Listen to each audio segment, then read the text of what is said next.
Hello everyone, Dr. Hassan Tohid here, guys, and let me invite all of you. We are here online on time. So let me share the link with all of you. Just be patient with me.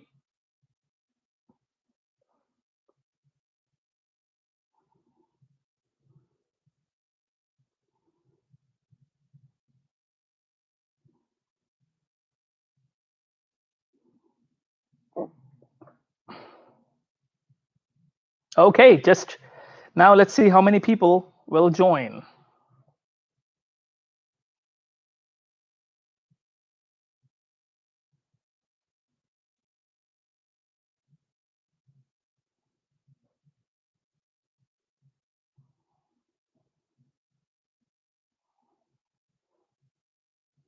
Hi guys.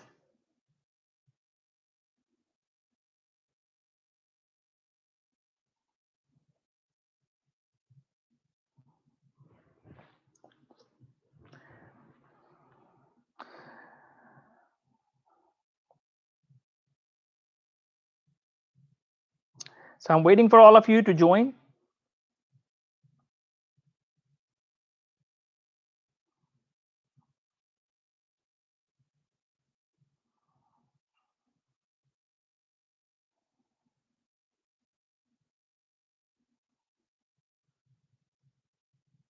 Oh, very good. So many people joined. So many people are joining. So thank you guys for coming. Thank you, and make sure you guys have a piece of paper and a pen with you so that you can take notes, and also subscribe to this YouTube channel.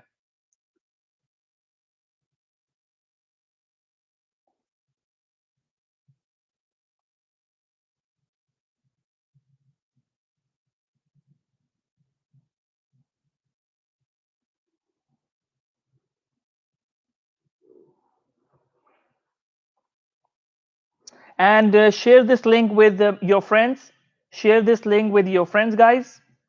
Anyone who is waiting, who was not on the group, so you can share this link with your friends, and we will start. Just waiting for more people to join, and also please make sure you take notes, and you also subscribe to this YouTube channel as well. This is very important to subscribe to this YouTube channel. This video is non-monetary. We are not making money. There is no advertisement on it.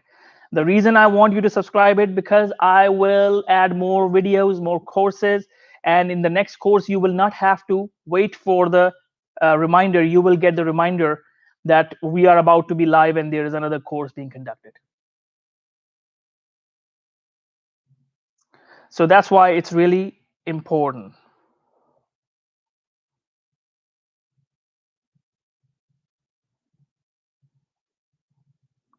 So once everyone has enrolled, once everyone is here, then we will continue. And give me a second, guys. Give me a second. So we have people from different parts of the world. So we have people from India. Hello, guys. People from India and people from the US. And what other countries? Nepal. Hi, namaste to Nepal. And we have people from Pakistan and any other country. Bangladesh, UK. We have from UK. We have another from Nepal. Amit Kinju. I hope I'm pronouncing the name correctly. Pakistan, and Nepal, Somalia, Nigeria, Morocco, Turkey. One of the best places. I went to Istanbul. It was beautiful. Another Turkey. Okay, very good. Bangladesh, beautiful place, beautiful people. And Pakistan, Tayyaba from Pakistan, Somalia, India, and Lahore, Pakistan. So that's wonderful. Kenya, Nairobi, and Canada, Morocco. So I think we have enough people now. In India, yes, more from India. In Punjab, India, very good. Sudan, we have one from Sudan here. That's wonderful. Nigeria and Sudan, pretty close to each other. Albania. Okay, so guys, are we all set? Hyderabad, India. Okay, so let's guys do one thing. Share this link with your classmates on your Facebooks so that more people can join this session. More people can be benefited with this session. You are free to share this link with your classmates. You're free to share this link with your fellow friends. You're free to share this link with anyone you know.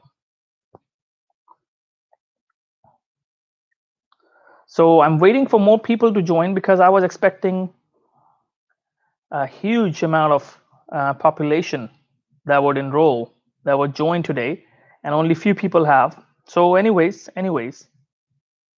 So now guys, the important thing is this is Introduction to Research, free certificate course. At the end of this course, there will be a test. At the end of this course, there will be a test. So we will share the link of the test on each group of WhatsApp where you were one by one. Not all together. We don't want the website to be collapsed. Once there was a crash, website was crashed, totally crashed. So we don't want that to happen again. We don't want that to be repeated again. So we learn from our mistakes. And that's why we want to make sure that we share the link one by one. So be patient. For group number 1, I don't know which group you are in. For group number 1, the link will be shared on day 1, then day 2, then day 3 on each group. So one by one, so that the website doesn't crash, and you can take your test and certificate and get the certificate. And to make sure, until you get the certificate, keep repeating the test. Keep repeating the test.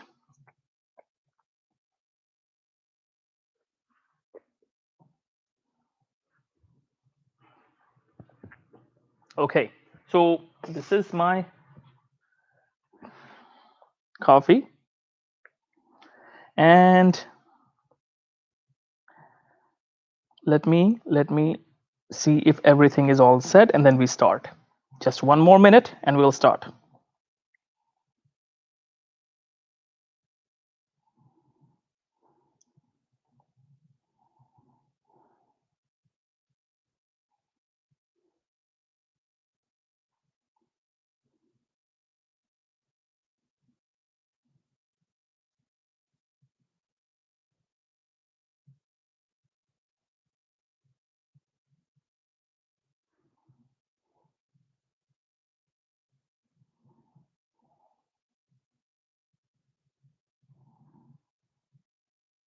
So the test will have 10 questions.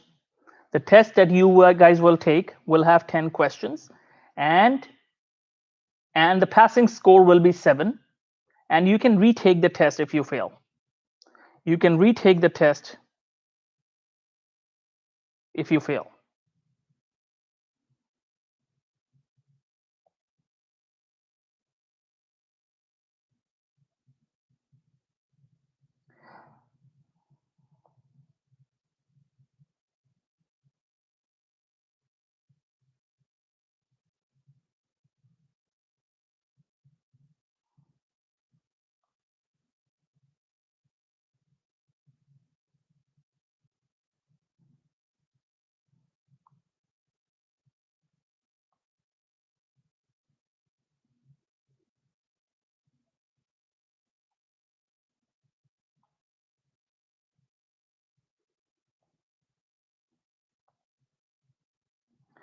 Okay, everyone is ready. That's it. I guess enough people are here, and everyone has subscribed to the YouTube channel as well. Everyone has subscribed to this YouTube channel as well, hopefully.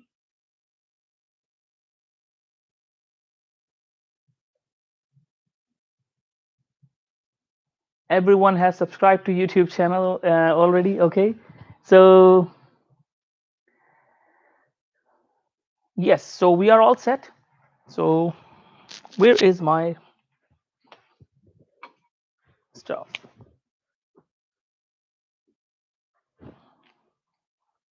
This was my one, the one I was supposed to use.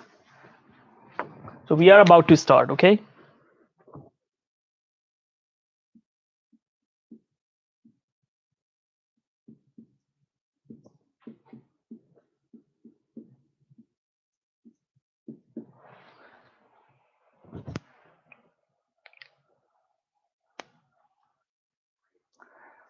Okay, very good.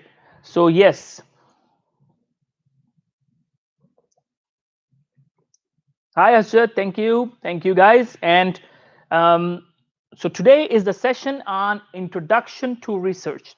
Welcome to the Introduction to Research session. I'm Dr. Hassan Tawheed. I will be the lecturer today. I'll be delivering this long lecture.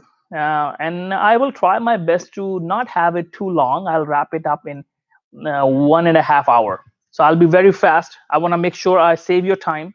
And guys, every single thing that I say in this training, take notes, because the test has 10 questions and there will be questions related to whatever I say. So if you miss any important point, you will not be able to pass the test and you will not be able to get the certificate. So take it seriously. And Introduction to Research, why this course is important. Why this course is important. Guys, this course is important because every field has research, and every physician, every scientist, every engineer, any field, doesn't matter what field are you from, any pharmacologist, any psychologist, you all will have to deal with research at some point in time in your life. And this is the basics of research, so you should know what research is all about. This is the basics of research that we are talking about today. And the few things I want to mention is that the employers, for some reason, they love this course of Introduction to Research on your CV. I don't know why they love the certificate, but employers just love it. So this certificate will serve you long way. This certificate will help you a lot in your career. And this is a free of cost certificate. We're not asking anything from you. I want you to just get a certificate, and so that more and more people can be benefited. In return, what do we get? We get your prayers. We get your prayers and the respect and all those things. So that's all. That's the biggest blessing for us. Okay. So Musa Mubarak, thank you. Hasib. Okay. So are we all set? Okay. I'll count to 10 and we'll start. 1, 2, 3, 4, 5, 6, 7, 8, 9, 10. Welcome to the Introduction to Research course. This is a short course. I'll try to wrap up in 90 minutes, and we'll talk about all the basic concepts related to research. After this course, you will find research so easy. You will understand and realize the research was so easy. It wasn't that difficult. So what is the first topic? This is the module 1. Guys, in the test, there are 3 or 4 questions out of 10 questions just from module 1.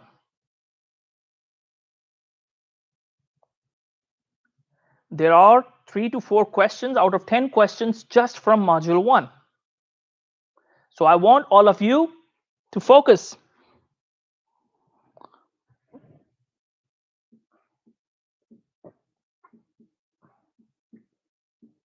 So the first thing first we'll talk about is about the basics of research.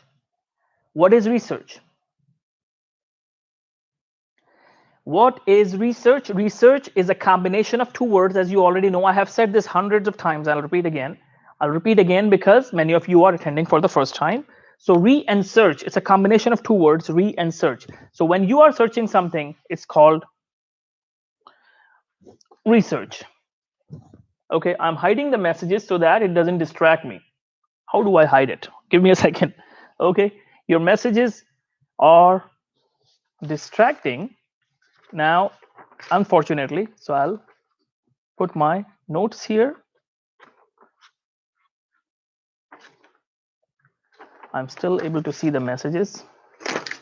Now I think I am good. Yes, now I have hidden the messages. Okay. So guys, now the basic definition of research, why it is important, because if you have a course on research on your CV, if you have a course of research on your CV, if you have some publications on your CV, and you go to a job interview, they may ask you this question, what is research? They may ask you this question, what is research? So you should know how to answer it. So research is a combination of two words, re and search. So when you are searching something, it's research. When you are researching something, it's also called as research. So this is what research is all about. Simple definition. But the best definition that I could find was quest of knowledge. Write it down, guys, write it down. We never know which line will be tested in the test today. Quest of knowledge is research. Quest of knowledge, looking for an answer, finding an answer to a question. Finding an answer to a question, searching for something, looking for something, finding something, all of these are the definition of the word research. Now, there are two kinds of research. Now, did you notice that what I said? I said there are two kinds of research.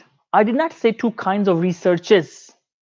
The most common mistakes IMGs make, international medical graduates, or many other people from different countries, they say researches. There is no plural. You should say ideally. I know there are so many people use it, but ideally you should say kinds of research, types of research. Try to avoid this es with research. Keep it singular. Looks more professional. Okay. So basic versus applied. Basic versus applied. So basic research versus applied research.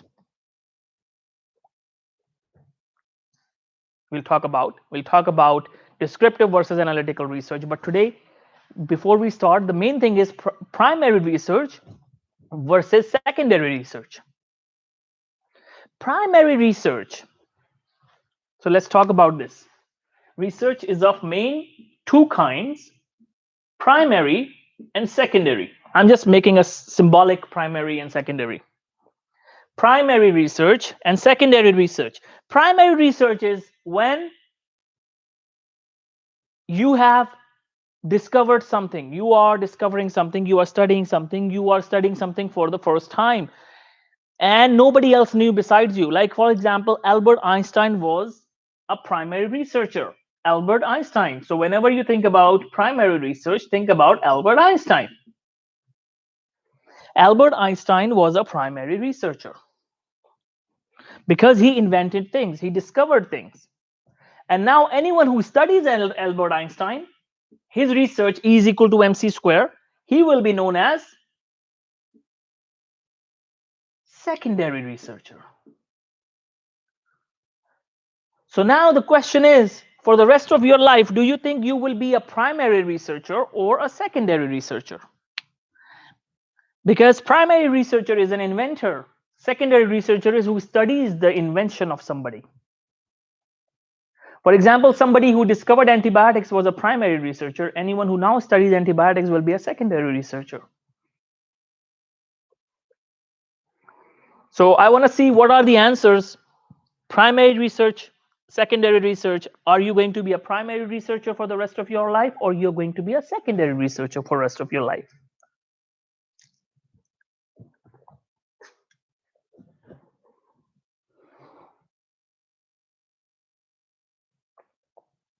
All those who said primary researcher, or all those who said secondary researcher, I'll see the answers. I'll remove it and see the answers. Okay, both, secondary, primary, secondary. So many answers. Okay, so let me tell you a good news, guys. You can be both. You can be an Albert Einstein of the future. Who knows? Maybe you invent something in the future. Guys, the disaster of education in last century is it has deprived people from the thinking capacity in many countries.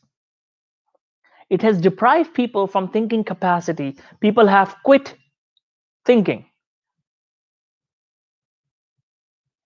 So learn to develop thinking. Once you develop the thinking capacity, if you know how to think, You can invent things and you can become Albert Einstein. He was a human being like you. And maybe some of you have more IQ than him, but you never tested your IQ. You never spent time thinking. Maybe people have been calling you crazy. There have been people who have been calling you names, and you started believing what they have been saying, and you never thought. So remember, anyone can invent things, anyone can discover things, anyone in the world can invent or discover things. We all have our own strengths in our own field, in our own profession. I want all of you to decide today that I will, once in my lifetime, try to discover or invent something. I'll bring some new invention in my field. Make a promise to yourself and start thinking every day. Start thinking every day. Study, study, and think. Study and think. The more knowledge you will have, the more material you will have to think about, and the more gaps in the knowledge you will find out. So this is how inventions are done, and this is the disaster in other parts of the world, that people we are seeing less and less inventions from many other countries. Why? Because nobody is teaching them to think, and nobody is telling them that they can be Albert Einsteins of the future. All of you can be Albert Einstein, or probably better than Albert Einstein in the future. Who knows? Maybe one of you who is listening to me is going to get a Nobel Prize. Why can't you get a Nobel Prize? One of the Nobel Prize winners, he was asked this question, that how did you become a Nobel Prize winner? He said, I decided in my young life, in my childhood, maybe before his maturity, when he was like 10 or 11-year-old, he said, I decided I'll get a Nobel Prize. And here I am, I got a Nobel Prize. Can you imagine this, guys? He planned his Nobel Prize. He spent time on his research. He spent time on becoming an inventor. He spent time thinking, and finally he achieved his goal.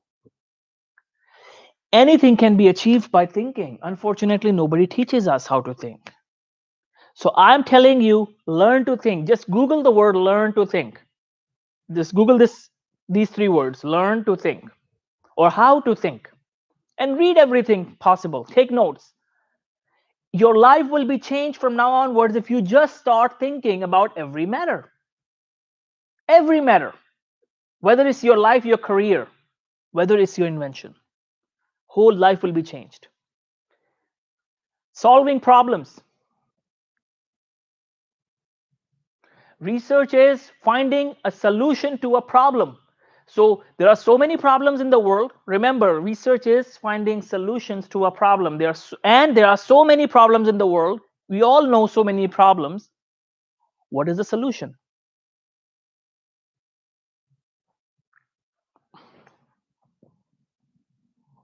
Like there was an earthquake in one country, and so many casualties, unfortunately. But how many people thought that how can we prevent it next time?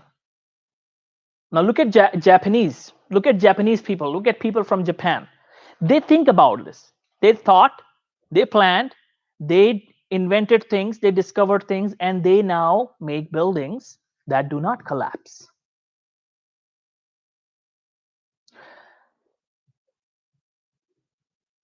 I heard the other day there was a flood in Pakistan. But how many people thought, how can we prevent this flood next time? How many people stood up and thought about it, how we can prevent this flood? There was a flood in Kerala, very bad flood in India, Kerala, a few years back. After the flood was over, everything was left to the government, but how many people, how many students stood up and planned and thought that what we can do, can we invent something, can we discover something so that this flood doesn't happen again? Had it been Japanese people, they would have found a solution. In just a matter of few months, they would have found a solution as a society. All the students would have combined together, they would have found a solution. The only reason is they are learning to think in their school system, in their culture, in their custom.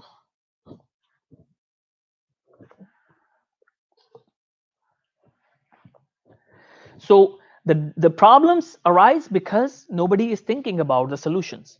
And a researcher's responsibility is to think about the solutions.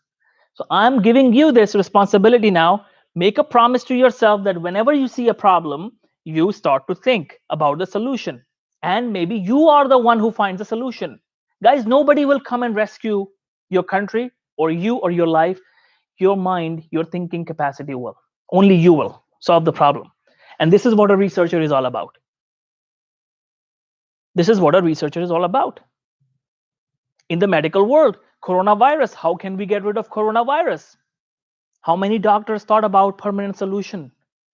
People are just giving solutions of mask and prevention, and that is a very good solution. That is a 95% protection rate, I heard, the mask. And I usually, I 100% of the time, I use mask whenever I go outside. And I recommend, yes, everyone should wear mask. But what I'm saying is, how many scientists and doctors started working on the solution rather than just talking about the problem and prevention?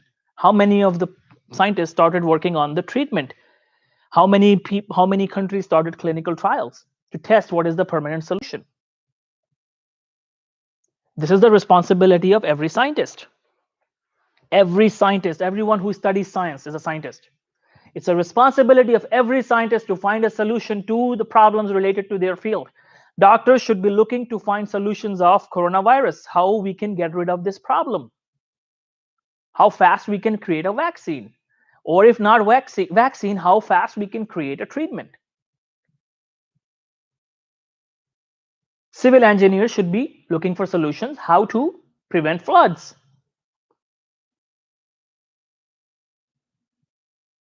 By constructing something, by building something. Same thing with earthquake.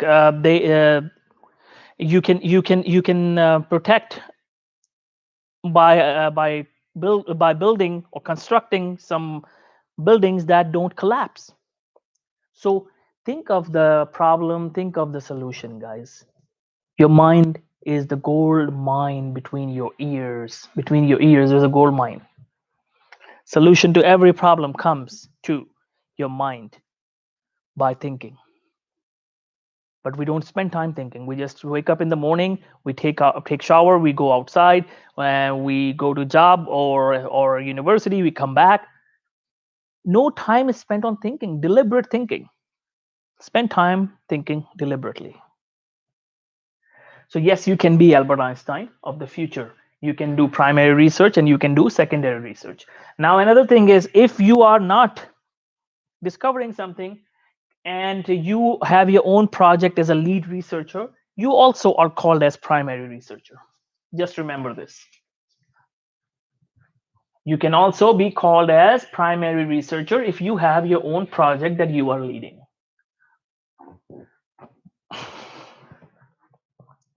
Now, who is a real researcher? This is a very important question. Who is a real researcher? A researcher, the real research definition, is not even an inventor, I would say. The best is the real researcher, in my opinion, a real researcher is who gives new question to the world. So if you are not able to invent anything in your life, but at least if you can give a new question to the world that can be used by other people and they can invent few things, then you have made a huge difference. So give a new question to the world related to your field. Give a new question to the world.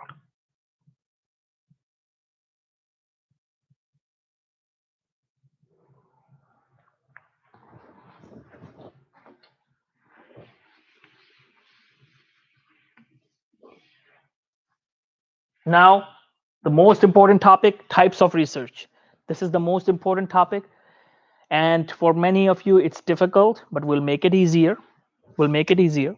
So we'll start with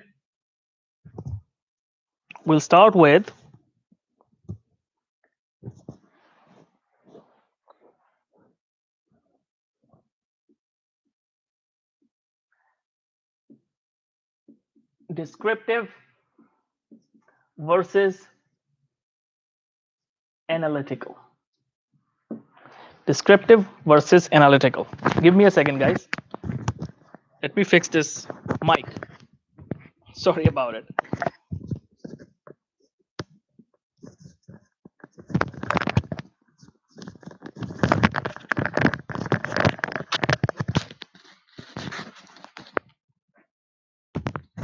Okay, it's done. Just wanted to untie it, was all screwed up. Okay, so descriptive versus analytical. Descriptive versus analytical. I'll write again. Descriptive versus analytical. Descriptive versus analytical. This is one type of research.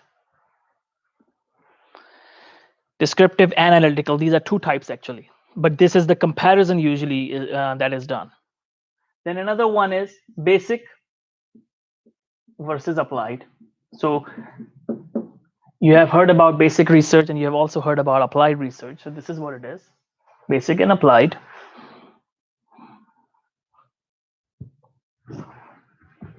Theoretical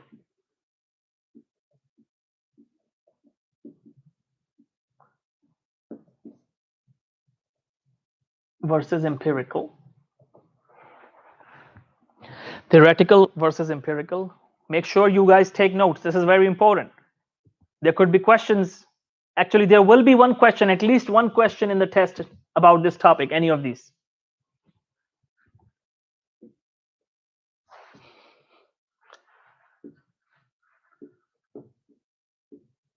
Qualitative versus quantitative.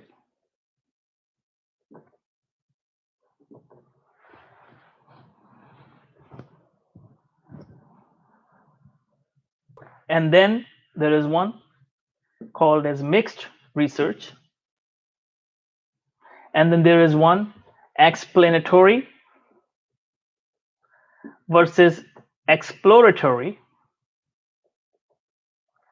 And then inductive versus deductive reasoning, or deductive, in inductive or deductive way of thinking or research. So hopefully everyone has made such a table. This is a nasty table, guys. I have just a straight board and I cannot make a beautiful board, the table, but you guys probably are better in drawing a better table. So descriptive versus analytical. So what is a descriptive study, guys? Descriptive study is when you are studying what, where, when, who. Just write it down. What, where, when, who. But analytical is when you are studying why and a how. Why and a how. Analytical studies are usually when you have two groups, control group and the treatment group, and you are analyzing and comparing the difference. That's why you are doing analysis. That's why we call it as analytical research. You have two groups. You are looking at the differences, similarities, and the differences. In descriptive research, you usually don't have two groups. You only have one group. And descriptive studies are like case studies, case series, cross-sectional studies, no multiple groups, only one group. So case studies, case series, cross-sectional. These are descriptive. Analytical are case control, cohort, clinical trials. In descriptive, you generate a hypothesis. In descriptive, you generate a hypothesis. In descriptive, you generate a hypothesis. But in analytical, you test a hypothesis. You test a hypothesis. This is a very important concept. So make sure you write it down. In analytical research, you test a hypothesis by conducting something, right, in the lab or something. But in descriptive, you generate a hypothesis. What, where, when, who is descriptive. Why and how is analytical. Now, basic versus applied. The second concept, basic versus applied. Basic research is something when you are studying, basic is also known as pure research or fundamental research. Fundamental research. Fundamental. Basic or pure research or fundamental research is compared with applied research. So what is basic research?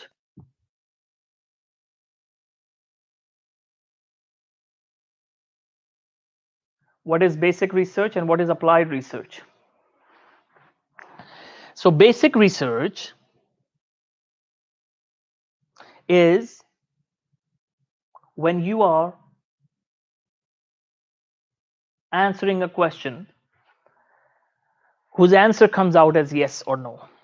For example, is coronavirus prevalent in the world?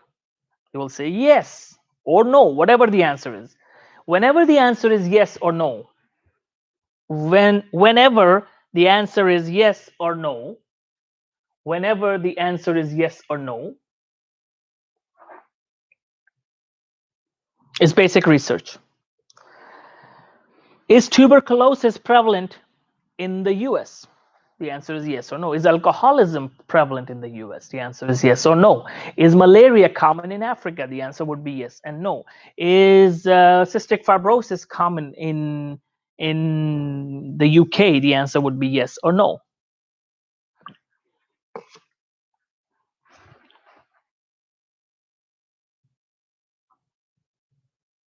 So the applied research and basic, what is the difference? Applied is finding a solution to a problem.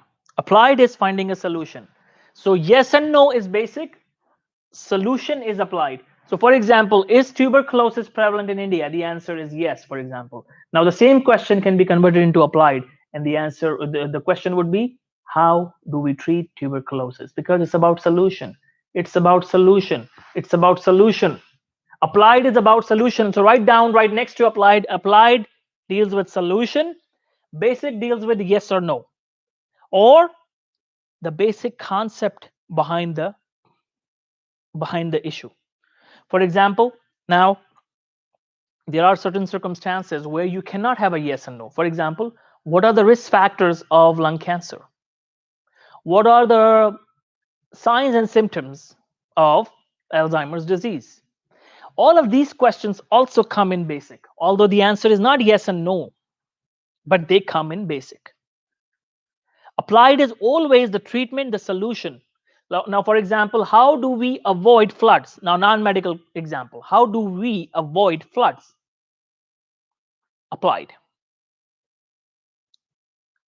How do we help people who are suffering because of an earthquake? That's also applied, because you're finding a solution. Do floods come in Japan? The answer would be yes or no. That's basic. How do we resolve the problem related to flood? That's applied. So basic and applied, the concept is clear. Can you all make a hypothetical question, a basic question, and convert it into an applied question? Let's see if you guys are doing it right and correctly. So descriptive and analytical is done, basic and applied is done. Now theoretical versus empirical. Theoretical research is usually in the philosophical research, something that cannot be done in the lab. For example, in all the religions of the world, in the religion science, in the religion world, there is a concept that the more you give, the more you receive, right? The more you give, the more you receive. So can we prove it in the lab? No, we cannot, because you may not receive it immediately. If you give something, you will get it probably, you don't know in what source, in what matter, what time, you don't ever know. So you cannot test it. So this kind of question, that if I give more, will I receive more? This is a theoretical question, philosophical question, religious question. That comes in the theoretical research.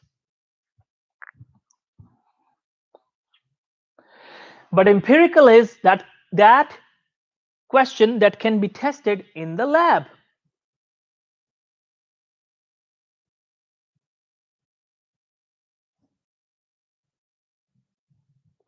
That could be tested in the lab. How many people are affected with smoking or in the field? So empirically, you can conduct an experiment or a study. You can conduct an observational study or an experiment. That's called as empirical research. Now, qualitative and quantitative research. Remember, whenever the numbers are involved, is quantitative. How much? And in qualitative, you study what, when, where, how, and why. How and why is here too. How and why, and how much. So whenever the numbers are involved, the quantity is involved. So that's why we call it as quantitative. That's why we call it as quantitative.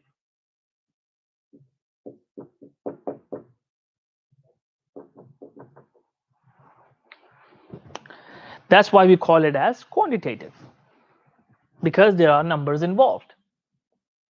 So now the question is, in qualitative research, if we study how and a why, and in analytical research, we also study how and a why. So the same study, can it be analytical and qualitative? In qualitative, if there was a how and a why. If in analytical, there is a how and a why. So my question is, can they both be a same study? Absolutely. A study can be qualitative and analytical at the same time, because you're studying the same thing. That there are no numbers involved, but you are studying a how and a why. But if there are numbers involved and you are studying how and a why, now it's analytical and quantitative. If you're studying what, when, where, and there are numbers involved, so it's a descriptive and quantitative study. And if numbers are not involved, then it's descriptive and qualitative study. That's why we have this mixed research design, mixed research. So yes, a study can be mixed. Same study can be basic, descriptive, empirical, qualitative. So don't think that they are different. They are just for your reminder that there are different kinds of studies. So a study can be descriptive and basic at the same time, or a study can be descriptive and applied at the same time. That you are just talking about what and how, what and why, what and where and when, but you are finding a solution. That where do we find a solution? Now look at this. Where do we find a solution to a problem? So it's actually descriptive, but it is applied. So this is why I want all of you to understand that they can be all together. One study can be any of these combined together. So that's why don't ever think that if some study is descriptive, it cannot be empirical. It is descriptive, it is empirical too, because it's a cross-sectional study, it's empirical. It's empirical and it's descriptive. If it's analytical, it's always empirical, right? Clinical trials are empirical. Empirical means what you can do in a lab or in the field by conducting a study. Now, another thing is explanatory research and exploratory research. So when you explain something in a research study, that's explanatory research. And when you explore a question, explore a concept, that's called as exploratory research. Exploratory research.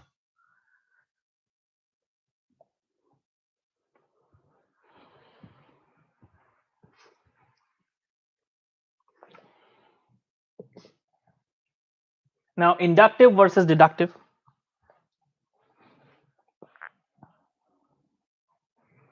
Inductive versus deductive reasoning. They are not research, usually they are reasoning. So as a basic researcher, you should at least know this. So what is inductive reasoning and deductive reasoning? Remember, in inductive reasoning, you generate a hypothesis, just like in analytical. You generate a hypothesis. Sorry, just like in descriptive. In descriptive research, you generate a hypothesis, but in analytical research, you test a hypothesis. Here, it's opposite. Here, D was test, that you're testing hypothesis. Sorry. Hold on. Again, here you were testing. Sorry. Here you are testing, and here you are generating. So in analytical, you're testing, T for testing, right? Here in deductive, you are testing. In descriptive, you are generating. But in deductive reasoning, you're testing. And I'll tell you how and why. I'll explain. In inductive reasoning, you are generating a hypothesis. Now remember, inductive reasoning starts with an observation. You observe something, you come to a conclusion, and you then later on generate a hypothesis that this is what happens.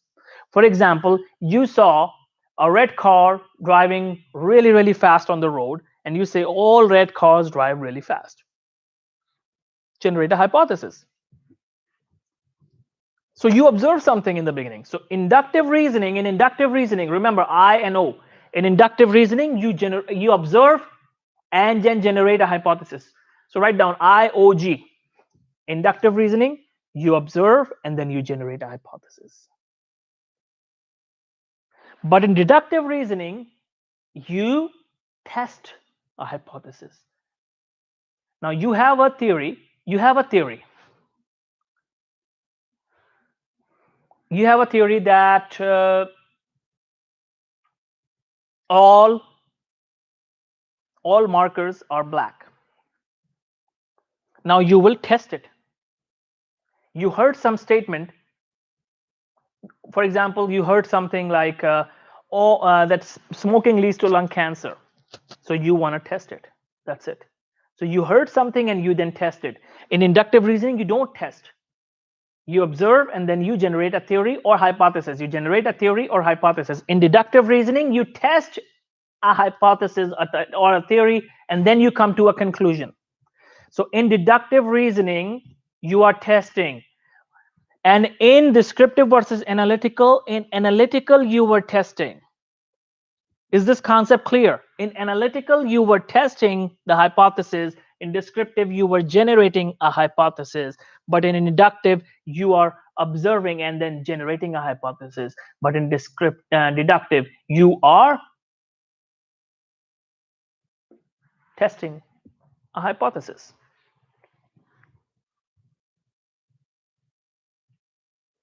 So everyone is clear? Descriptive versus analytical. In descriptive, you were generating a hypothesis. In analytical, you were testing the hypothesis. In inductive reasoning, you are observing and then generating a theory mostly, or hypothesis. And in deductive reasoning, you are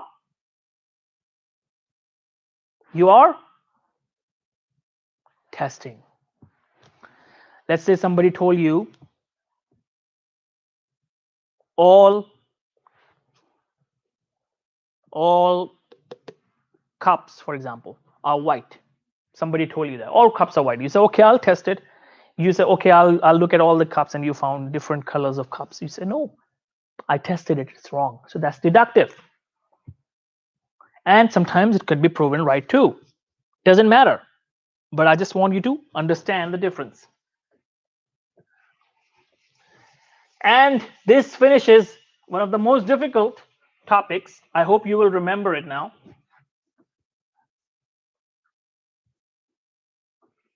I hope you will remember it now. Now, how do I know if my research is scientific? How do I know if my research is scientific? Is my research scientific? What do we mean by scientific research? What do we mean by scientific? The word scientific. It means there are three things: reliability, replicability, reliability, replicability, and validity.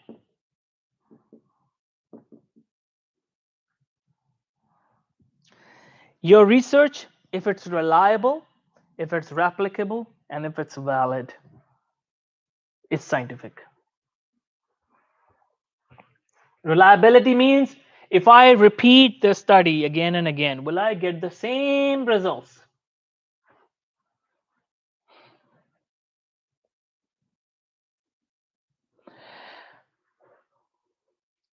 Replicability, can I repeat it? Can I even repeat it? Is it repeatable? And validity is integrity of the results. Are my results correct? Accurately reported. Integrity of the results. Integrity of the results. Validity is integrity of the results. Replicability is can I repeat it? Reliability is will I get the same results if I repeat it? So this is how you decide if your work is scientific or not. So whenever somebody says it is not scientifically proven, that's what they are saying. That these three things, test this concept on these three things. You have conducted research. Is it reliable? Is it replicable? Or is it valid? And is it valid? So valid means integrity.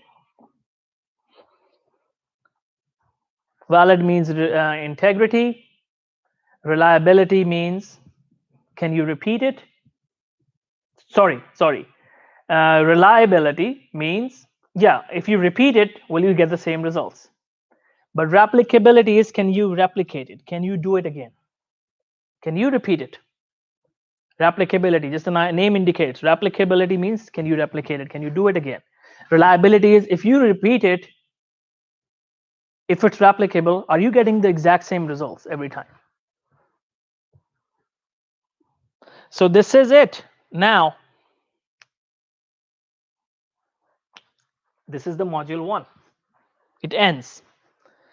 Now let's start the module 2. We don't have time, so I'll finish it fast. We have 5 modules to cover. Module 2. In module 2, we'll talk about the research process. What is the research process? How do you conduct your research? So anyone can conduct research if you know this. Research process.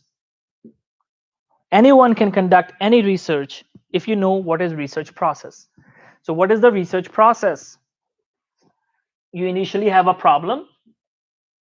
You have a problem. Then you have a research question or hypothesis. They both can be different things. For example, you have a problem that there is a flood.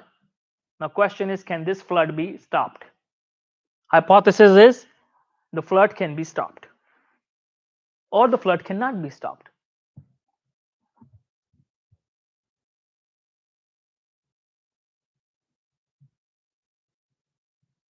Now, once you have a problem, you have a question, you have a hypothesis, the next thing is to design your study. What kind of design do you need? It depends, but you need to know the study design pyramid. To understand this concept, you need to understand the study design pyramid, and this is very important. So study design pyramid shows you all possible kinds of studies.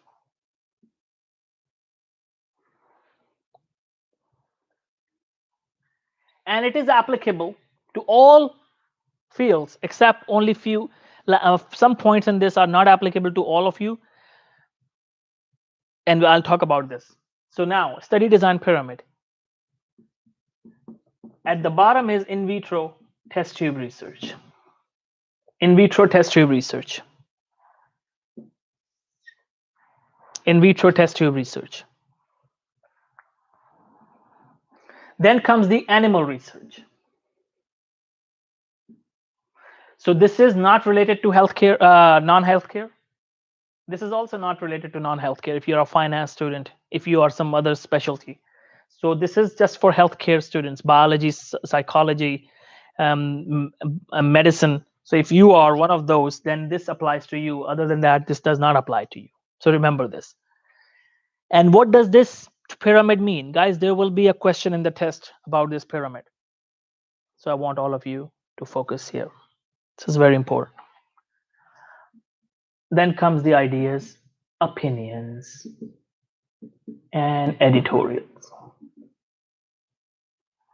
In vitro test tube research, animal research, ideas, opinions, and editorial. And then comes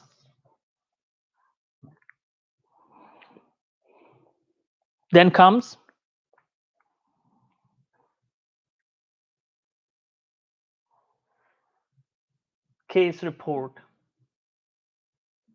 or series. Case report or series. Then comes cross-sectional study. Then comes case control study. Then comes cohort study. Then comes the clinical trials or experiment. And then comes systematic reviews and meta-analysis. So this is the study design pyramid. Any study at the bottom is the weakest evidence. Any study on the top is the strongest research evidence. So any study at the bottom is the weakest study because of two reasons. It can have bias and it is less related to human treatment. Less related to human treatment or human solution. So that's why studies at the bottom are weak, and as you move upward, the strength of evidence increases. Strength of evidence increases. So in vitro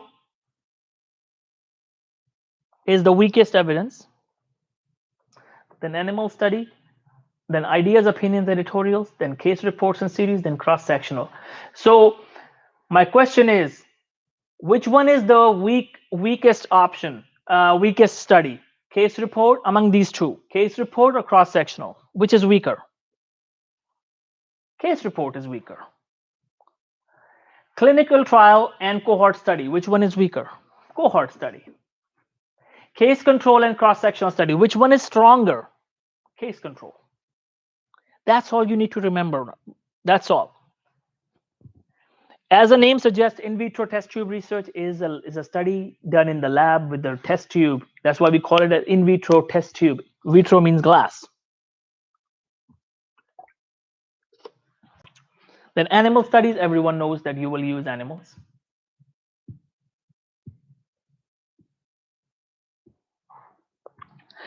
So now ideas, opinions, editorials, these are the comments, the ideas of an expert in the field. And then comes the case report and series. When you are studying one person, that's case report, and you write one person, one patient, that's case report. If it's a non-patient related study, then you call it case study. Case study or case report, more or less the same thing. Case study is not written, case report is written. Case report is usually called the word used for medicine, for patients, case reports. Case series is when you have more than one person. You have only one group, but more than one person. And then cross-sectional study is also known as prevalence study. Prevalence study. We also call it a snapshot. We just look at the prevalence of a problem. It's also just like the census when the country counts people. Just census. Survey studies. Survey studies are known as cross-sectional study. Survey studies can be of two types: cross-sectional and longitudinal study. What is happening at one point in time, that's cross-sectional. What is happening at multiple points in time, that's longitudinal. What is happening at multiple points in time, that's called as longitudinal. I haven't written it here, but it comes here with it. Survey studies are of two types: cross-sectional study and longitudinal study. Cross-sectional studies are what is happening at one point in time. What is happening at multiple point in time is known as longitudinal study. Now then comes the case control and cohort. Case control and cohort. Case control and then cohort. So case control is when you go into the past, cohort is when you go into the past, and there is another cohort you go into the future.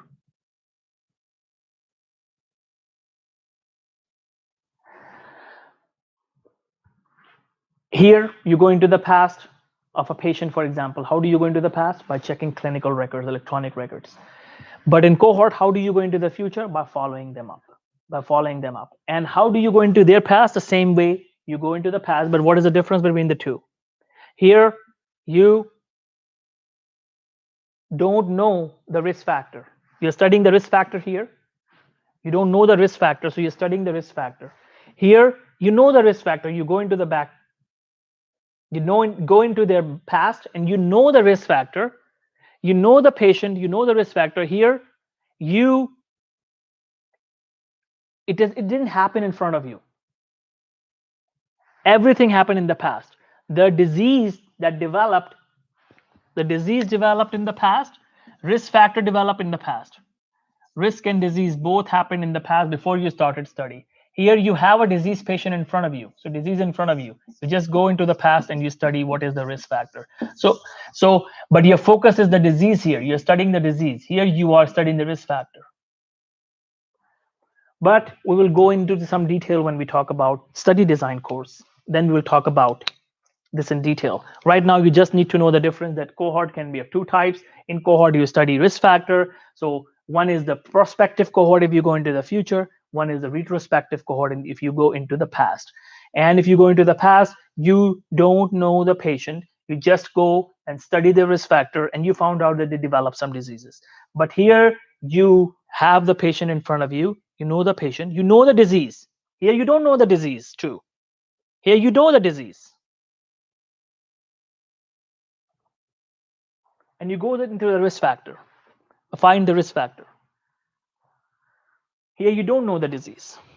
And then the clinical trial is an experiment that when you do an intervention, as a scientist, if you do an intervention, it's no more an observational study. It's known as clinical trial or experiment. All three of these, starting with C, even this, they're actually they are all collectively known as observational studies. They are collectively known as observational studies.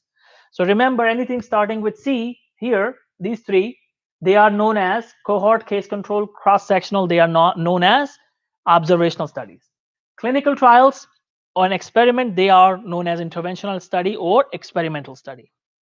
And SR, somebody was asking, what is SR? SR is systematic reviews. Systematic reviews. So once you have developed design pyramid, now you decide which design do you want for your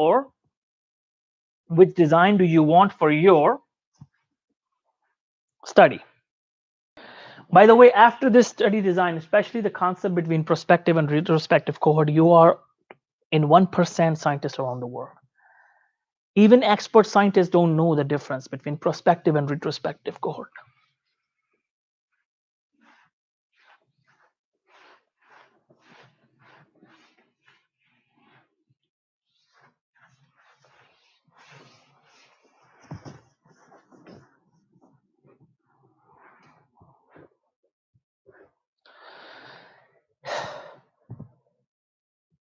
Now, after the design is done, you select a unit of your study. Select a unit. Is it a patient? Is it a city? Is it a country? Is it a group of people? What is the unit of study? Then you start collecting your data. Then you analyze your data, test the hypothesis, and then you write it down. And then you publish it. Now, why do you write and publish it? Guys, remember, Everyone knows the law of gravity, right? Newton's law of gravity. He discovered that anything you drop comes down. But the question is, do you think Newton was the first person who saw this in the world? That once you drop things, they fall down? The first man on earth would have seen this already. Everyone knew that the moment you drop things, they fall down because there must be some attraction between the ground and the object. Everyone knew it. At least many people knew it.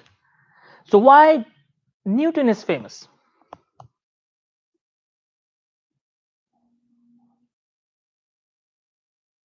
Why Isaac Newton is famous with law of gravity? He was not the first to notice it, guys. They say that he was sitting under a tree and an apple fell over his head, and at that time he realized that things fall down. Was it the first time he noticed that in his life? No, the only difference is he wrote it down and published it. That's why he's famous. He wrote it down and he published it. So that's what I'm talking about. You should write it down and publish it. Otherwise, nobody will know that you knew something. You conducted something. That's why it's very important to write and publish. So this ends our module 2. Now you know why to write and why to publish. Because otherwise nobody will know about your thought process, about your experiment, about what you conducted. Now module 3. Now we'll finish really fast. 3 more modules left. This is a short module. I'll finish it fast. Module 3. Types of data. Types of data. There is primary data and secondary data. Primary data is what you collect yourself.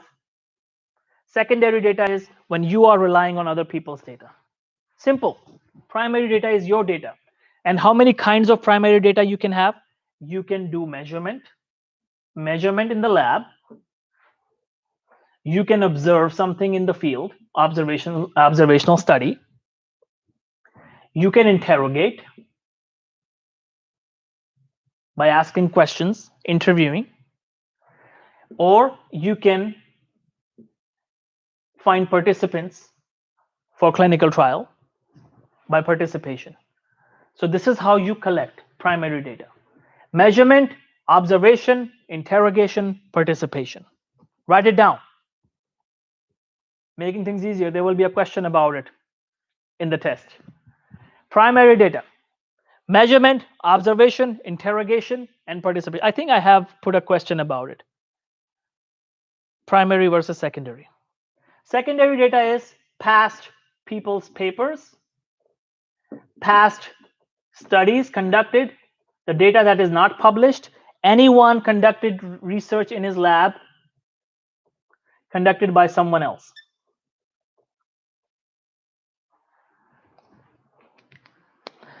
So primary data is measurement, observation, interrogation, participation. Secondary data is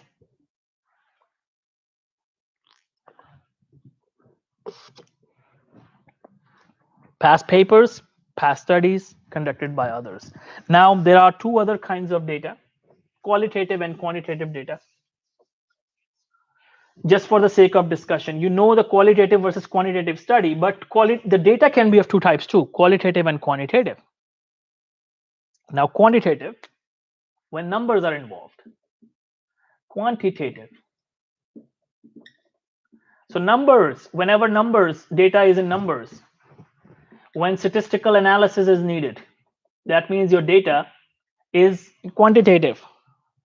Surveys can also be quantitative. Sometimes you collect survey information and then you have to analyze it because of the numbers, that how many people said that, how many people said this. Also the secondary data collection can also be in numbers. But remember the numbers and statistics. Now, other one is qualitative. Now, qualitative data, how is the qualitative data? Again, surveys, social surveys, Interviews. Simple interviews without numbers. Simple questions. Asking questions to people. Workshops. Discussion group.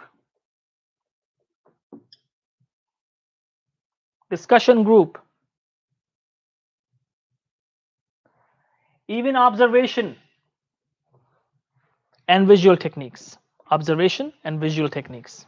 You can write it down. And visual techniques. And this is the qualitative versus quantitative data. So your primary or secondary data can be any of those, either qualitative or quantitative. Whenever numbers are involved, it's quantitative. When numbers are not involved, it's qualitative. That's it. And we call them research methods. You will see that in research methods class. I'll conduct a research method course once, and you will see that. Research method and research methodology are different, by the way. So remember this. So we will do that very soon. I deliberately want to do these sessions after few months, every few months, so that you guys wait for it with passion. I don't want things to get bored. Okay, module 4. 2 more modules left. We are about to finish in next 15 to 20 minutes. We are about to finish the whole course. Now, module 4 is literature review. So what is literature review? What does it have to do with research process?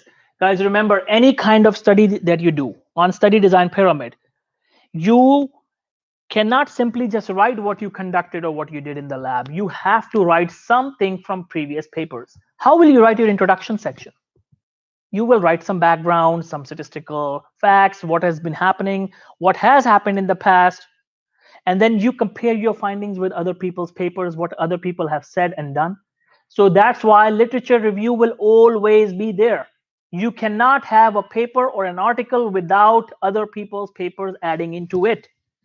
Even if you conducted a clinical trial in a lab, experiment in the field, anything, you have to add something because this is how papers are written. So you will need your paper to look like it, that it has some previous studies. So when you conduct a research study, your 60% of data is what you did in the lab, right? 60% is data is what you did in the lab. 10% is your thoughts, what you think about it. And the remaining 30% is past papers. And that's called as literature review. The past papers, previous people's publications. So when you work in a lab, whenever you work on a project, 60% of your research paper will have the information that you did in the lab, 10% what you think about it, 30% what other people have done in the past. And then you compare what other people have done in the past and what you have done now, and that's how a research article is written.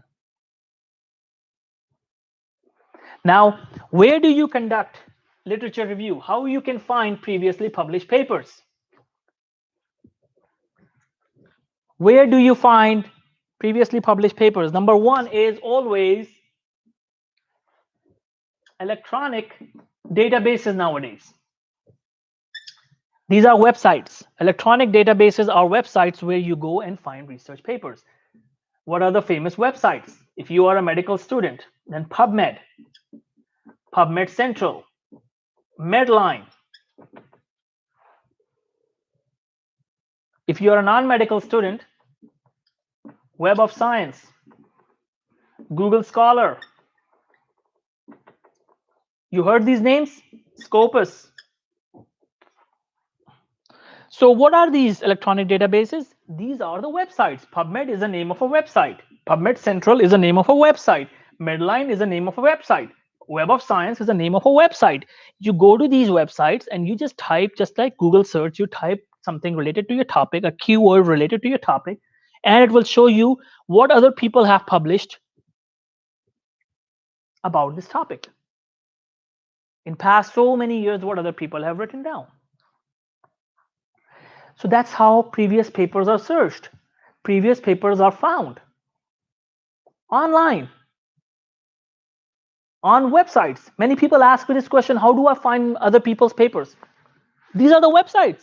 Go on these websites, start looking for the topic. Let's say you are writing a paper on coronavirus, then you will go on PubMed, you will type coronavirus in the search bar, and it will show you all the papers related to coronavirus that have been published on this website, on this indexing. Then you can go and search Medline, then you can go and search on Web of Science, and you will find more papers. And that's called as comprehensive search. You look at other databases, all the databases. So that's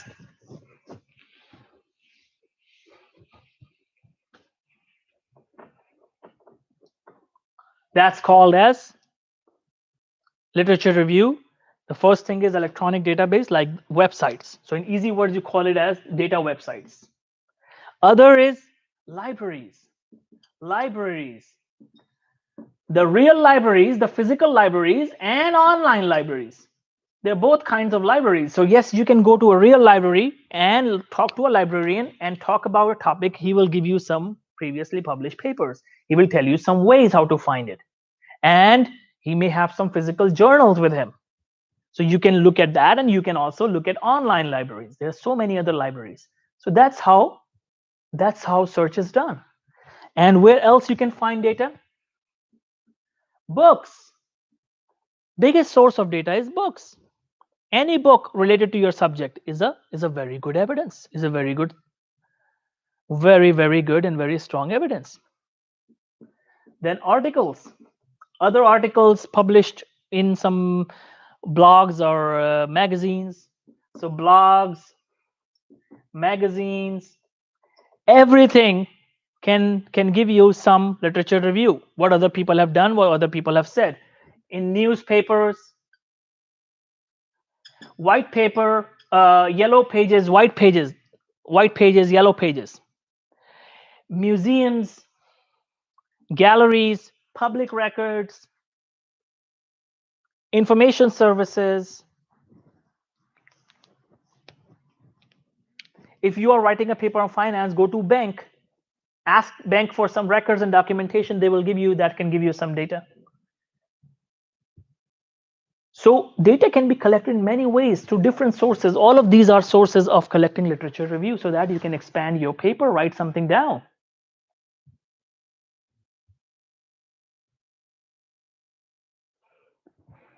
Yes, Scopus is a research paper website. Scopus is a website where you can find and search papers related to your field. And this is how you conduct literature search. And what about Wikipedia? Can you conduct literature review through Wikipedia? Don't do it. That's the only thing I would say, don't do it. Just scroll down on a Wikipedia article, go to the references, get a reference from there, but not from the main Wikipedia article. Because Wikipedia is not authentic. People can change it. Anyone can change it. What about videos? YouTube videos? Yes, YouTube videos can be citation. Anything can be a citation other than Wikipedia. Religious books can be citations. Bible, Old Testament, New Testament, Quran, Bhagavad Gita, Mahabharata, Torah. All of these can be an evidence. If you're writing a paper on religion or philosophy, you will use those references. Anything written can be used as a reference. Anything published or unpublished. There are some great literature, conference papers, conference proceedings. Yes, you can use them as references.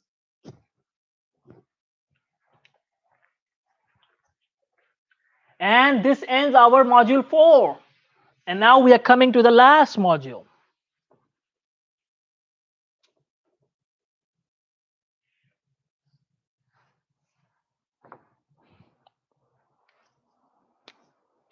Final module.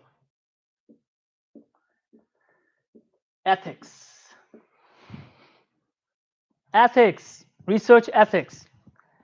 It's one of the most boring concepts, most boring subjects, but because people make it boring, I'll make it interesting today. So the research ethics actually means, how do you conduct your research? What should be the rules? Number one thing is responsibility. Take absolute responsibility of your life, yourself, your career, your research process. your research, because any wrong information you give, you are responsible. Any mistake you do, you are responsible. So take absolute responsibility. Stop blaming. Once you stop blaming other people, you will take absolute responsibility. The quality of your paper will go high. Take absolute responsibility. You are responsible for your project. Now, honesty and integrity. Second point is honesty and integrity. You should be honest about your research. No lies in research, no fake findings. You can be in serious legal trouble if you lie on your research paper. You will be definitely in serious trouble, serious legal trouble. Not you could be, you will be in a serious trouble if you lie on your research article.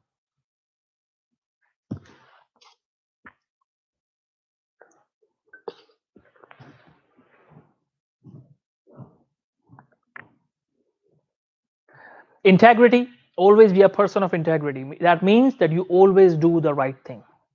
Whatever is the right thing to do. And this is what ethics is, doing the right thing. Even if you know it can go against you, doing the right thing all the time. Don't do anything wrong, just do the right thing. Your research should be for the benefit of the humanity, benefit of the participant, benefit of the humanity. It should not harm anyone. It should not harm your participant. Like there was a famous study, the electric shock study. That was a very dangerous study where the scientist gave electric shocks to his participants. That made a big issue. You read about it. So don't ever do something like that. You cannot harm anyone. Research is done to benefit people, not to harm anyone. So don't harm. No deception. And the participants, they should always give proper consent. Take a written consent. Take a written consent from people. Anything not written means not done. And confidentiality, the participants you have in your research, anything they tell you, anything you do with them, anything they want you to not disclose, you will never disclose. And there is no need to disclose anything at all. Until they, something personal they have told you, you cannot disclose it. You just disclose whatever is allowed due to the research that the participant allows you. Anonymity, you keep the person anonymous. Then the participant should remain anonymous unless he has no issue. Of course, the permission comes first. You treat everyone with respect, all the participants with respect, and you should finish all the bias. There should be no bias, no gender bias, no religious bias, no ethnicity bias, no discrimination, no prejudice, no intolerance, no discrimination on sexual orientation, no discrimination. You will treat everyone as a human being. Don't see the other person's religion, don't see the other person's culture, color, creed, caste, sexual orientation, gender, nothing, not even age, nothing. Other person is just a human being for you. He's a participant, and you will give him the proper respect, and you will ask him the consent, confidentiality. You will keep this information anonymous, his information anonymous. That's how you do research. No prejudice, no intolerance. And you set boundaries with your participants. They are just participants. They're not your friends. They're not your relatives. They are just participants. So keep a healthy boundary. And now, animal research. Same thing goes with animal research. There are two concepts about animal research. One point of view is that in animal research, you don't do animal research at all. Don't use animals at all. That's one concept. Another lenient view is that if you use animals, use it only if the animal is needed for human treatment. If that's the only way to use animal, if that's the only way to find a treatment related to humans, then you can use animal, but you don't kill the animal, you don't harm the animal. The person who is handling the animal should be well trained. You should give respect to the animal of a living being. You don't hurt the animal, don't harm the animal. Don't repeat the same procedure on an animal twice. Those are some huge guidelines about animal research, if that is needed to be done. And if you ask my point of view, should animal research be done? Should animals be used in research? I would say use animals only if they are used for animal treatment, for veterinary medicine. Because if we don't use animals for research, then how will we treat animals who are sick? So animal research should only be conducted for the benefit of animals. Animal treatment. You cannot say that something is working in rats will work in humans. That's what my belief is. I could be wrong. Okay, so that's what my personal belief is. I would never allow animals to be used in the lab. I'm on this side, don't use animals, only use them for animal research. And for human research, I don't support that. Not anymore. So now, once the paper is written, make sure you don't copy paste it. Your paper, the previous literature that you conducted, 30% of your paper was previously published papers, right? Don't copy paste it. Write it in your own words and always give a reference. So don't do plagiarism. Plagiarism is a serious issue. Plagiarism is a serious issue. Don't plagiarize. Don't copy paste. Write it in your own words and always give a reference. That's a formula of avoiding plagiarism. Rewrite in your own words and always give a reference. That's it. Don't use anyone's tables, figures, and diagrams without their written permission. It's better to draw your own tables and figures for your article rather than taking somebody else's figures and tables. Now, in the end, you give the acknowledgement. Anyone who has helped you, you can give an acknowledgement. If he doesn't or she cannot fit into the authorship criteria, then give acknowledgement of anyone who helped you in the project. And disclosure of financial support. If you were getting money from a lab to conduct a research, from a pharmaceutical company to conduct research, you will mention that as a conflict of interest. That yes, this drug is created by this lab or this pharmaceutical company. So you mention that in the conflict of interest. And disclosure of financial support. Where did you get the support from? Is it NIH funding? Is it somebody else? Who gave you the funding? You mentioned that too, and you mentioned conflict of interest. And ethics committee and IRB. Did you use ethics committee and IRB for your research? Did you ask their permission? The review board? Or you just conducted research without their permission? You can't do that. You need their permission. So just rewatch these points that I mentioned. They are very important for research. Make sure your research is conducted according to this criteria. IRB is important. You always conduct IRB, take IRB's permission whenever people are involved or even animals are involved. You take IRB's permission or ethics committee permission of that institution. You disclose where you got the financial support for this project. You disclose if there is any conflict of interest. You disclose the acknowledgement, who you acknowledge for this project. You disclose any conflict of interest, and don't plagiarize, don't copy paste.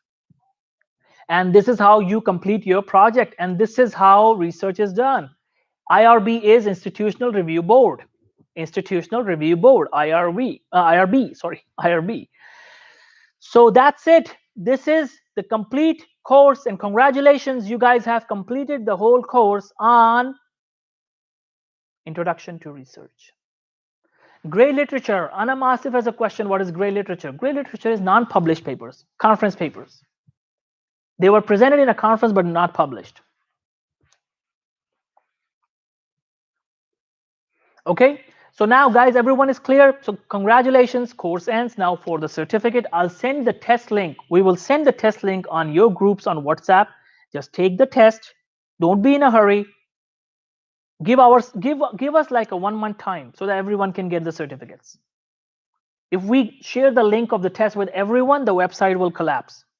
Because right now, all of you were present live, but thousands of students will watch it in next 2 to 3 days because I'm not deleting it. So if everyone takes the test right away, the website will collapse. I don't want that to happen. I want you guys to be patient. One by one on each group, we will share the link of the test and you will get the get the certificate. And if, let's say, after passing the test, you don't get the certificate on your email, repeat it. Do it again until you receive it. Because so many people will be trying it, so the chances are there will be an error and you may not get the certificate. You may not get the certificate on time. So keep trying until you receive the certificate. After you pass the test, give the information on the link. You will receive the certificate on your email or on your junk mail. Now, all of you are free to leave. Only those students stay who are interested in knowing about Be a Published Author program. Anyone who is interested to know about our Be a Published Author program and SPSS Statistical Data Analysis program, they stay. Please tell me if you want information on our Be a Published Author program. And who is interested in the information? Please do let me know, otherwise I can leave. How to be a published author through our program. If you need that program information, then I will give you the details. Okay, you guys are interested? Okay, everyone else can leave. Thank you guys for coming. I love you all, and I will invite you to another live session certificate course. Very soon we are planning to conduct another one. And all of you who don't want the information on Be a Published Author program can leave. And we will see you the next week or the following week. Next month or the following month. And all those who want information on Be a Published Author program, let's talk about this. So guys, Be a Published Author program is also known as, so please write it down, is also known as Be a Published Author program, is also known as 2-month hands-on research writing and publishing training program. This is 100% online course. So when you are enrolled into this training program, we give you a research project online. That project will be your research paper. You will write it and complete it, and you publish it, and you become a published author while learning side by side in a little over 2 months. In not an ordinary journal, in a PubMed indexed American journal, if you are a physician, if you are a medical student. If you're not a medical student, you can publish in any journal that you like. We will give you the list and you can try your luck one by one. So now, when you are enrolled, we give you a research project online. That research project will be your research paper. You will write it and complete it, and you publish it, and you become a published author in a little over 2 months. Now, it's like a driving training school. Like in a driving training school, guys, they give you a real car to drive on a real road with real traffic, and you become a driver, right? In the same fashion, here we give you a real research project. That will be a real research paper. You will learn to write side by side, and you will write it and complete it, and you publish it, and you become a published author while learning side by side.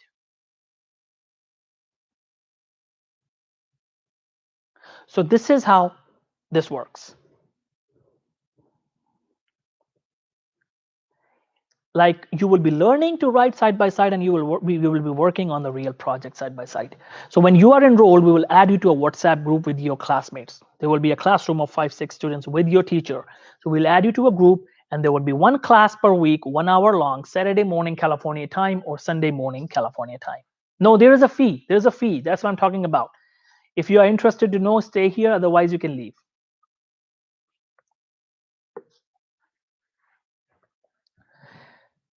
No, it's not free. It's not free. There is a charge. There is a fee related to it. It's not free of cost. So that's what I'm talking about. The course you attended today was free of cost. The certificate, absolutely free of cost. I'm talking about the Be a Published Author program. There is a cost associated with the course. So I'm telling you the details. Anyone who is interested, most welcome to enroll. Anyone who is not interested, no problem. So once you are enrolled, we will add you to a WhatsApp group with your classmates and a mentor. There will be one class per week, 1 hour long, for total 8 weeks. In the first 7 weeks, you complete your paper. And the last week is the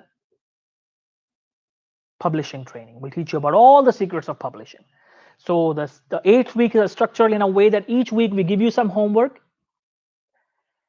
Each week we give you some homework, and You do that homework. That homework will be your research paper. That's how you complete your paper by the 7th week.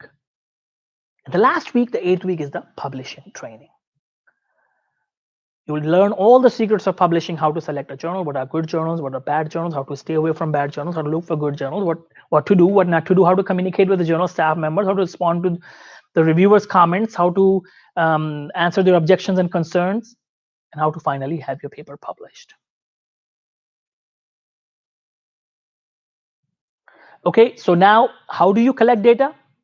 You will be working on literature reviews, systematic reviews or traditional reviews. So you will collect data from, we already discussed in the literature review how you conduct data search. We'll teach you how to do that.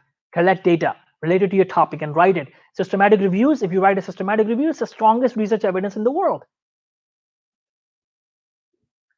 And that's what our students have been doing. Did you guys see the publications of our students already? Yes, I'm not deleting this session. Don't worry about it for at least a few days. Because I know all of the students could not attend. Thousands of students will attend it in a few days if I keep it. So now the next thing is, guys, that there are 10 features of the program. That's very important. There are 10 features of this program, so you should know these features. Write it down. The features of this program. One paper as the first author in the specialty of your own choice. Number 2 is multiple papers. And in the bracket, write down one paper as second author, one as third, one as fourth, and so forth.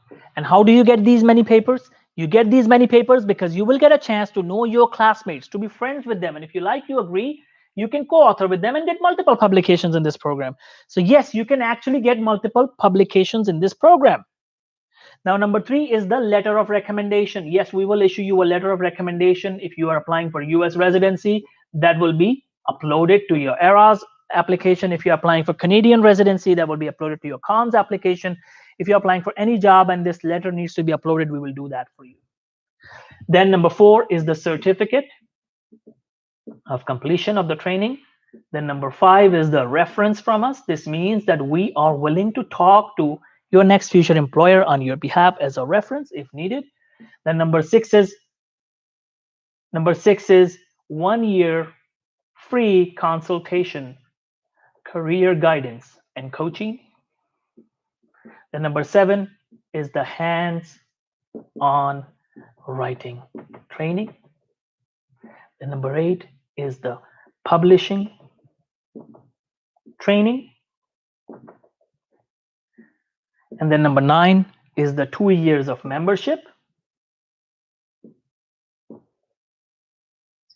with our institute. And number 10 is the independence of paper writing and publishing. So guys, this is it. The thing is, guys, you need publications to get more interview calls, to get more promotions, more salary, more income, to get more residency interview calls. And it's also an official requirement for fellowship programs all around the world. Almost everywhere. In the UK, there is a point scoring system for publications.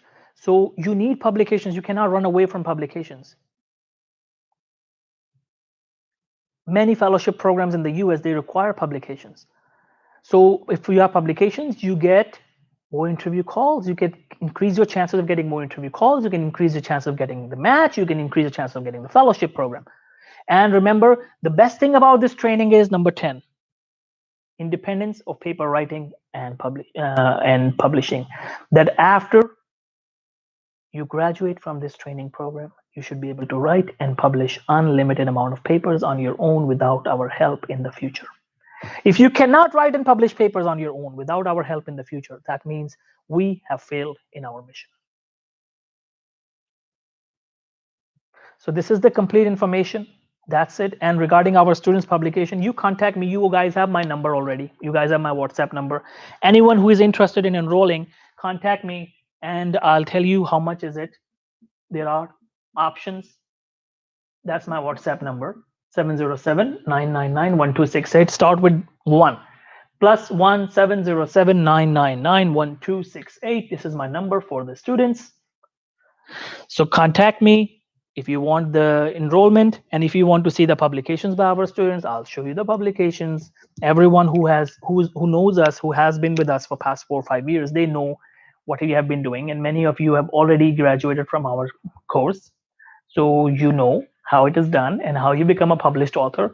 So anyone who is interested, contact me. And these are the features, and you can also enroll in our SPSS statistical data analysis program. That is all exactly the same way.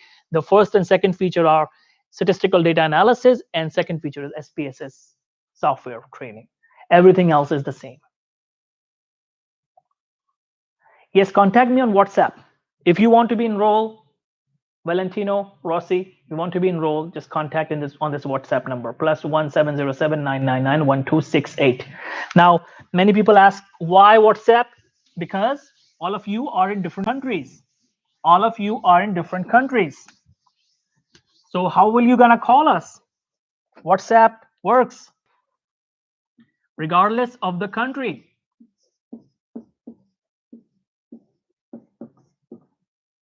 1268. 1268. This is my WhatsApp number. Contact me and I will help you help you enroll, and we'll make you a published author. And remember, there's a 21-day money back guarantee. If you don't like the training, your fee will be returned, no questions asked. And if you don't like the training and you ask for refund, we will not only just refund your whole fee, we will give you $200 of courses as a gift from us. We are that confident about our training, and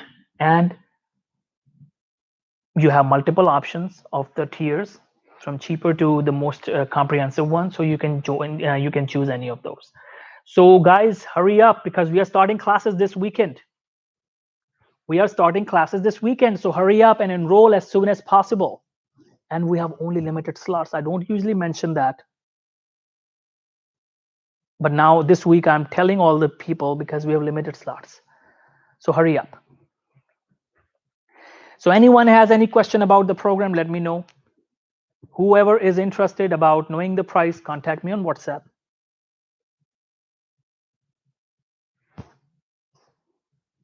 To get the discount. Okay. Anyone else has any question? Do you guys understand how you will become a published author?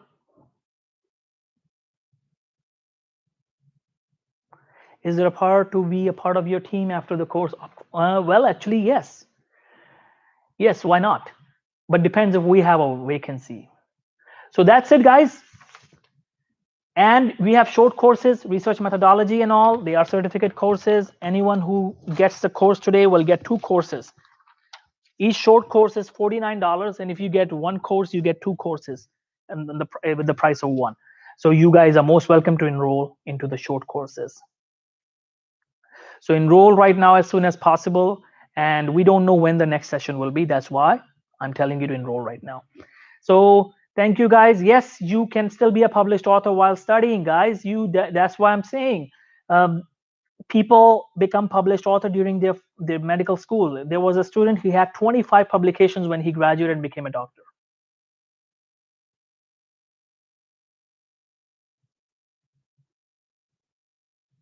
Look at this. Henka said, I'm published author and writing 1 paper a week. Look, this is exactly what happens. When you learn to write, you become like him. You become like Henka. Henka, are you he or she? I don't know, I'm sorry. But this is what happens, that you become like that. And with this training, you will enhance and improve your skills, and you will get more and more publications in the future, because I want to see all of you have 50 to 100 publications in the next 10 to 20 years, so that you become an authority in the field. So leave a message right now on my WhatsApp number, so that after this session, I reply to all of you one by one, and we enroll you and we make you a published author. So that's it for today. Thank you, guys, and we will meet again in the next month or so, or 2 months or 3 months. I don't know. I'm very busy nowadays, so I'm not conducting live sessions, but we will announce and we'll let you know. And for the certificate for today's session, stay on the group. Don't leave the WhatsApp groups until you pass the test. We'll share the link with you. Okay, guys, thank you. Anyone has any question before I leave? Aisha Komal, thank you. Sonia Lohana, thank you. Thank you. Dima, thank you. Thank you, guys. I hope you guys learned something and you will remember it. Make sure you have your notes so that you revise it and then take the test. Test link will be shared on the respective groups each day, so you will be able to pass it easily. Seven is the passing score out of 10, so you will be able to do that. Thank you, guys. I hope you enjoyed the session. Thanks a lot. See you again very soon with another live session. Thank you.